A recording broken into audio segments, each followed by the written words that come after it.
So recently, a Danish food company CEO has come out and said that if you give it enough time, steak will become a luxury like champagne. The question I'm going to ask in this video is whether or not this impacts Vegas negatively and if prices are looking to skyrocket in this town. And before my haters come out of the woodwork and say that I'm a doomsayer and that I'm creating a bunch of fear, watch the video. Watch it. And if you're smart enough to find this video, use your mind before you actually comment on this video, because that's not what I'm saying. I'm proposing an important question for people who are considering coming out here. How's it going, guys? My name is Steve and I'm not leaving Las Vegas. I'm a Vegas blogger. Be sure to like, share, subscribe, hit the bell for future notifications. And if you guys leave us a comment below, I want to know what was the last excellent meal you had, specifically steak dinner, because steak dinners have been a rite of passage in Vegas for years. Americans, Canadians eat a lot of steak.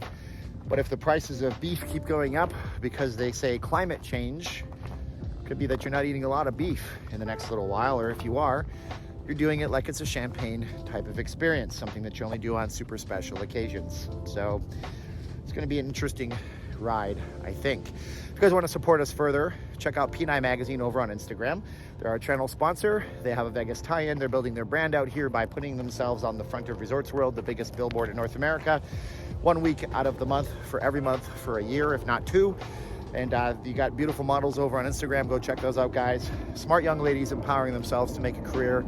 Yeah, really nice people too. I've met them and they're cool. If you guys want to support us further, speaking of beautiful Filipinas, my wife, Caroline, makes the masks. VegasFaceMask.com. Put them on with one hand. No S at the end. Ooh, man, I got to tighten it up in the back, but yeah, you can see that there. VegasFaceMask.com. No S at the end. It goes around the back of your head, not your ears. No nose wire. We have all sorts of patterns. We also have solid colors if you guys are looking to wear them at work or you have to wear a solid color. So yeah, going back to the topic of this video, how long can the resorts in Vegas maintain super low prices on food commodities? That's the question.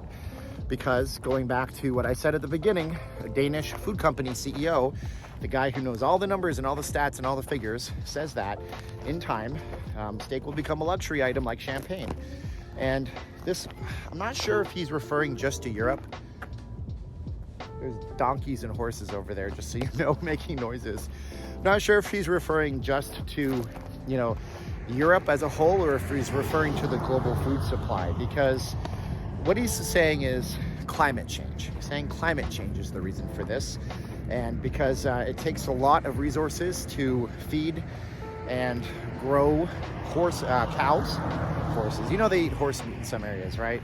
It's totally legal as long as you advertise it as horse meat, to sell horse meat in the United States and Canada. Most people don't know that. Kind of weird. But, you know, they're saying that cows take tremendous amount of climate resources in order to make, so they're going to cut those cows down, not have as many, then the prices of beef and steak go up. But have you noticed lately that the prices of everything are going up? And that's the bigger picture here. And so the question I pose to you today is, how long can those prices increase before it starts to impact tourist areas like Vegas, like Orlando, you know, places like Southern California, but especially Vegas and Orlando, and maybe Nashville, Tennessee, since we base so much of our economy on tourism. It's got to have an end game eventually. I think we're insulated in Las Vegas because these companies that buy out here, they're huge companies. MGM Resorts International, massive. They own 60 some odd % of the strip. And then you have, you know, companies like Caesars, they're big too. And, you know, the Wynn Corporation, they have deals in place in order to get them better prices on things. But eventually it's going to sum out to zero and they're going to have to pay the pauper on stuff. Prices on things are going up. And the powers that be right now, the people that make the decisions and run the country, are telling people, oh, it's just temporary and it's not all that bad. And they even had the nerve, the balls. I said balls. They had the balls to come out last year on the 4th of July and be like, actually, you're saving 13 cents on average on every hot dog you eat. And most people said, 13 cents I'm saving, but to drive to the store, gas is $1.25 more a gallon than it was a year ago. It eventually will increase prices. Now, where it's going to increase prices first, if this keeps going on and we keep having these problems, is going to be the small businesses. You know, so the wife and I, we took a little 2-day trip down to San Diego. We stayed in Point Loma. There's this amazing Italian restaurant called Pomodoro. It's Italian for tomato. And I recommend that place. If you have the time and the money, it's not expensive. Under $20 a person for an entree. If you have it, go down and check out Pomodoro in Shelter Island, Point Loma. Definitely worth it. Tell them Not Leaving Las Vegas sent you. They won't know what you're talking about because I didn't mention that to them, of course. But they're small and they have to buy their future stuff in smaller batches because it's a literal small restaurant that might sit 30 people when it's 100% capacity. So they're going to make their deals on a much more frequent basis, and their prices from their suppliers are going to be set and changed on the fly much more frequently. But then you have MGM Resorts, and then you have companies like Cisco, SYSCO. For all the computer nerds out there, we're not talking about CISCO that makes networking. We're talking about Cisco that does food deliveries to all the different places on the Strip and other places around America. It's not just a Vegas thing. So they're going to buy their stuff in the millions of pounds. They buy their stuff in the millions of pounds in advance, which means that they're going to have their prices locked in at a better rate for a longer time. And if things do get out of control, where does it hit you and me? So right now you can go over to Ellis Island and you can order a $14.95, I think it is, 16-ounce prime rib steak. I mean, it's the best, probably the best steak you're going to get in town, especially for that price. They always seem to cook it correctly. They never have a problem with overdoing the steak. I'm not a huge steak eater, but Caroline loves steak. And you get a side of mashed potatoes, a salad, and a soup of the day for 15 bucks. But if that becomes a luxury item, then that goes away by the wayside. And then they push things like meat alternatives on us, which is fine, I guess. I'm all for meat alternatives if it means that in the developing world we can deliver people proper nutrition, give them sufficient protein and amino acid profiles that could help save lives. But is it something that's necessary out here? Well, they're saying it is because climate change reasons. Climate change reasons. I'm not an expert on climate change. I will tell you that if I took a bunch of an area of the rainforest where there was no rhinoceros, I introduced the rhinoceros, they would change the climate. How fast they change it and if it's really as bad as they say is something for the science to debate. But then it's going to impact our food prices. Why? They're going to have to make a choice. It seems like they have to make a choice whether or not they're going to want to cut down the beef supply and cause the price of steaks to shoot up.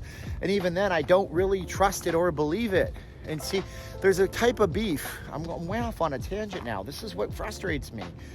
There's a type of beef called Wagyu beef. And if you're in California, it seems really popular there. And it's everywhere, but less popular here than it is there. And I read about Wagyu beef.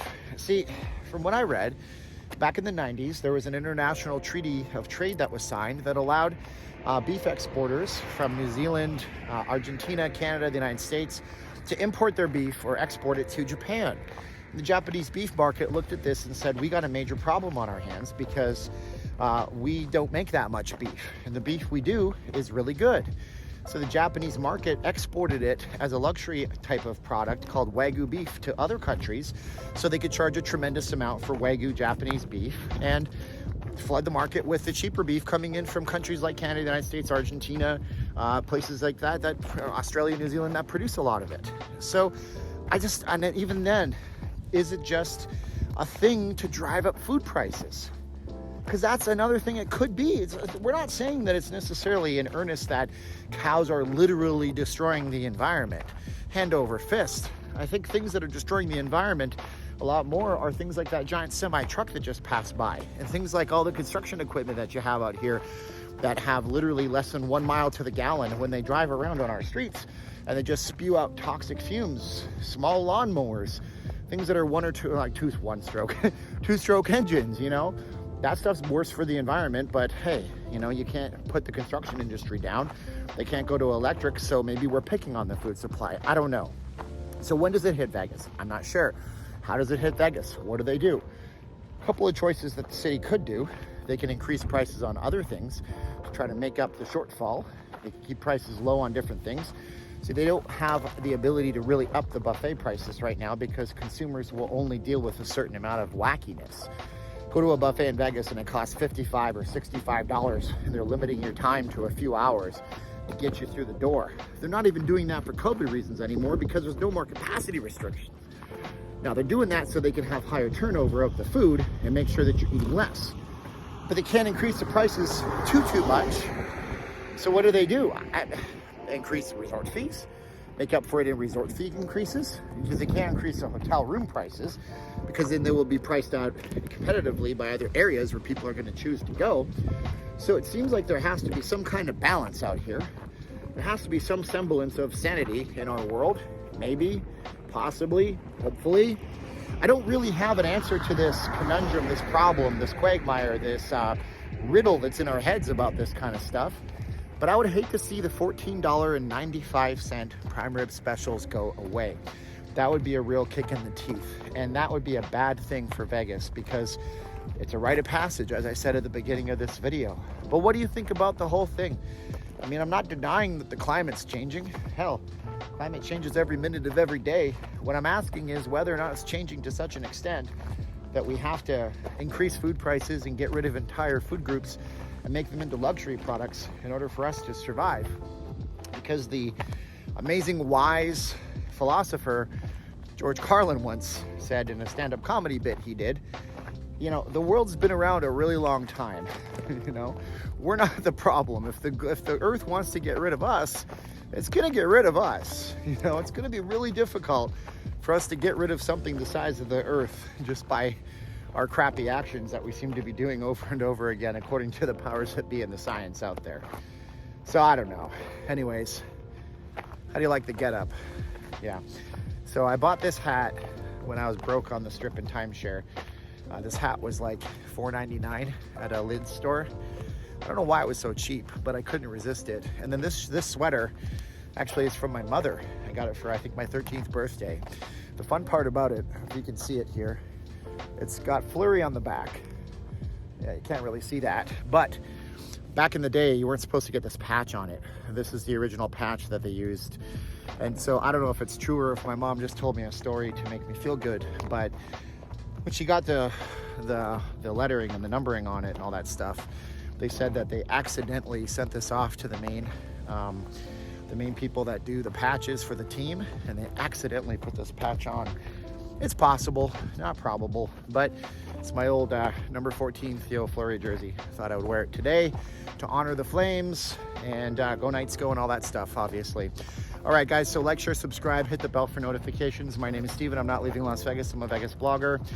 Check out our channel sponsor, P9 Magazine, and leave us a comment below. Now it's time of the video where we say 3, 2, 1, click. Are you ready? It's coming to you from the outskirts of Las Vegas. You can see the palms from here, but you can't because of that blur. All right, 3, 2, 1, click. Ready? 3, 2, 1, and click.